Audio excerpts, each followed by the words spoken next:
पठान और जवान भले ही 1000 करोड़ का आंकड़ा टच कर लिया हो, बट डॉन सीरीज शाहरुख खान की एक ऐसी फिल्म है जिसके आगे सब फीके हैं। जी हाँ, बात कर रहा हूँ ब्लॉकबस्टर मूवी डॉन 2 की। तो चलिए मैं आपको बताता हूँ इस डॉन 2 के कुछ इंटरेस्टिंग फैक्ट्स, जिसे जानकर आप भी यकीन नहीं करोगे कि सच में यह फिल्म ऐसे बनी थी। मूवी का यह फर्स्ट फाइटिंग सीक्वेंस याद होगा आपको, जब अपना कंसाइनमेंट लेने बैंकॉक माफिया से मिलते हैं। तो चलिए मैं आपको बताता हूँ कि आखिर कितनी मेहनत लगी थी इस फर्स्ट वाले एक्शन सीक्वेंस को करने में। इस सीक्वेंस को मलेशिया में शूट किया गया था, जिसके लिए नदी के किनारे लकड़ी का घर बनाया गया था। रियल लोकेशन पर पूरी सीक्वेंस शूट हुई थी। एसआरके ने खुद से यहाँ एक्शन परफॉर्म भी किया था। आई मीन कि without double body and VFX के इन सारी चीजों को बनाई गई थी। एक जगह आपने देखा होगा कि प्रियंका चोपड़ा और ओम पुरी के सामने अचानक से डॉन आ जाता है और वह सरेंडर करता है, जिसकी वजह से दोनों सरप्राइज हो जाते हैं। वो सरप्राइज इसलिए हो जाते हैं क्योंकि उन दोनों ने खूब मेहनत करा होता है, बाकी ऑफिसर्स ने भी उन्हें पकड़ने की खूब कोशिश करी होती है, बट यहाँ क्या कि डॉन खुद से आकर सरेंडर कर देता है। एक सीक्वेंस में आपने देखा होगा कि डॉन की मुलाकात होती है वरदान से, जिसे डॉन ने ही जेल में डाला था। यहाँ जो फाइटिंग सीक्वेंस होता है उसे एक्चुअल में मलेशिया के मलक्का प्रिजन में शूट किया गया था। तो गाइस आप देख सकते हो ना डायरेक्टर फरहान अख्तर का film making dedication. Prison sequence की शूट होनी थी तो उन्होंने रियल लोकेशन पर ही इसकी शूट करी थी, नो वीएफएक्स और सीजीआई। वहीं दूसरी सीन में पूरी प्लानिंग के साथ वरदान को लेकर डॉन उस हाई सिक्योरिटी जेल से बाहर आ जाता है, जिसके बाद हमें यह थीम सॉन्ग देखने को मिला था।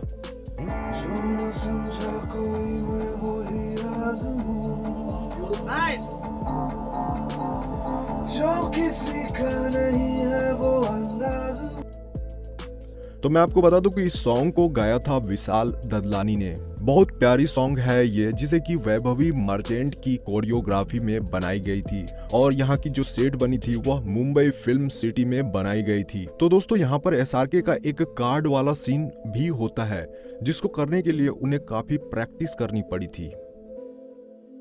ओपेरा हाउस का एक माइंड ब्लोइंग सीन याद कीजिए, जबकि एसआरके जेके दीवान को किडनैप कर लेते हैं ऋतिक का वेश बनाकर, और यहाँ शुरू होती है एक जबरदस्त कार चेजिंग सीक्वेंस। तो देखिए यहाँ पर डॉन को अगर पैसे चोरी करना होता तो वह कोई ना कोई दिन तो खत्म हो ही जाती, तो इसलिए डॉन सीधा पैसे छापने वाले प्लेट के पीछे पड़ते हैं, जिसे कि जेके दीवान के थ्रू ही पाया जा सकता है। बाय द वे जेके दीवान को यहाँ पर वह ब्लैकमेल करके उसे छोड़ देता है, जिसके बाद डॉन को पकड़ने के लिए यहाँ पर बेहतरीन कार चेजिंग सीक्वेंस भी हमें देखने को मिली थी। तो यह कार चेजिंग सीक्वेंस की शूटिंग हुई थी जर्मनी के बर्लिन शहर में। हॉलीवुड मूवीज के सीक्वेंस के बजट में इस पूरे सीक्वेंस को बनाया गया था, जिसमें करीब 6.8 मिलियन डॉलर खर्च हुए थे। जितने भी सीक्वेंस में कारें तोड़ी फोड़ी गई थी वो सभी रियल शूट थी, यानी वीएफएक्स नहीं था एक भी। इस सीक्वेंस को करते वक्त एसआरके की कार ठोकर खा जाती है, जिससे कार में लगे कैमरे को भारी नुकसान पहुंचता है और वह कार भी डैमेज हो जाती है। एक्चुअली जेके दीवान को डॉन ब्लैकमेल करता है प्लेट के लिए, जो कि जेके दीवान के बैंक में ही रहता है। वहीं अदर हैंड दीवान अब्दुल को हायर करता है डॉन को मारने के लिए। और फिर हम एक इंटरेस्टिंग सीन देखते हैं। एक सीक्वेंस में अब्दुल से बचने के लिए एसआरके एक बहुत ऊंची बिल्डिंग से नीचे कूदते हैं।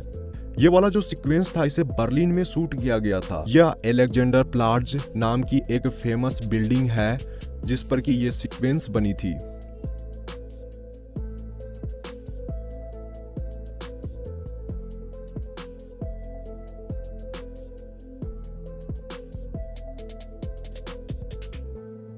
डॉन 2 का सबसे इंटरेस्टिंग पार्ट यानी क्लाइमेक्स, जब डॉन अपने लोगों के साथ बैंक रॉबरी करने के लिए जाता है, यानी वो प्लेट चुराने के लिए। इस वाले सीक्वेंस की मेकिंग में एक जगह बोमन ईरानी एक इंटरपोल ऑफिसर बन के घुसता है।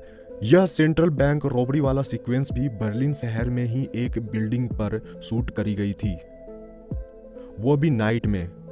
वहीं बैंक के बाहर एक जबरदस्त ब्लास्ट भी हुआ था जो कि कंट्रोल्ड ब्लास्ट था एंड एक्चुअली में इसे ब्लास्ट किया भी गया था। एक्चुअली यहाँ पर डॉन इसलिए यह ब्लास्ट करता है ताकि उनको प्लेट चुराने के लिए थोड़ी टाइम मिल सके। तो दोस्तों यहाँ पर आप देखते हैं कि वरदान और अब्दुल यहाँ पर डॉन को चीट करता है और वह प्लेट ले लेता है उससे, और फिर एसआर के पानी के रास्ते बाहर आ जाता है। अब्दुल और वरदान को पकड़ने के लिए इंटरपोल डॉन की मदद मांगता है और जिसके बाद वो अपने खुफिया रास्ते के थ्रू इंटरपोल के लोगों को वहां ले जाता है जहां पर रॉबरी हुई थी। उसके साथ प्रियंका चोपड़ा भी उनके साथ रहती है। यहाँ का जो फाइटिंग सीक्वेंस था वो भी काफी अच्छा था एंड यह इस मूवी का सबसे मजेदार पार्ट था। दोस्तों मैं आपको बता दूं कि प्रियंका चोपड़ा ने इस फिल्म के लिए स्पेशल फाइटिंग सीक्वेंस और स्टंट्स की स्पेशल ट्रेनिंग ली थी, जिसके बाद ही वह इस मूवी के लिए परफेक्ट भी बनी। अब्दुल को मारने के बाद वरदान और डॉन की फाइटिंग हुई थी। यहाँ पर रियल शूट हुई थी, आई मीन कि कोई भी स्टंटमैन या डबल बॉडी थे नहीं। और फिर इसी सीक्वेंस के दौरान प्रियंका चोपड़ा को गोली लग जाती है, जिसके बाद की डॉन उसे अपने गोद में उठाकर बाहर लाता है। By the way movie and होती है डॉन के फेवर में, उनके सारे गुनाह माफ कर दिए जाते हैं। प्लेट भी वह चुरा लेता है एंड जो प्लेट जेके दीवान को सौंपी जाती है इंटरपोल के द्वारा उसे उड़ा दिया जाता है डॉन के द्वारा, क्योंकि वह प्लेट नकली थी। जेके दीवान के कई सारे गुनाह थे, इसलिए उन्हें इस फिल्म में मार दिया जाता है एंड वहीं लोगों में यह खबर पहुंचती है कि प्लेट खत्म हो गया है, बट ओरिजिनल प्लेट जो था वह डॉन के पास था। एंड लास्ट में हम देखते हैं कि एसआर के जिस बाइक से आता है उसके नंबर प्लेट पर डॉन 3 लिखा होता है, यानी कि उसी टाइम हमें डॉन 3 का भी हिंट्स मिल गया था। तो देखिए इस फिल्म को रियल लोकेशन पर शूट किया गया था, वो भी वीएफएक्स के बिना। एंड उससे भी बड़ी बात यह थी कि ये सारे scene and stunts maximum SRK के द्वारा ही किया गया था, यानी कोई भी डबल बॉडी आपको यहाँ पर देखने को मिलेगा ही नहीं।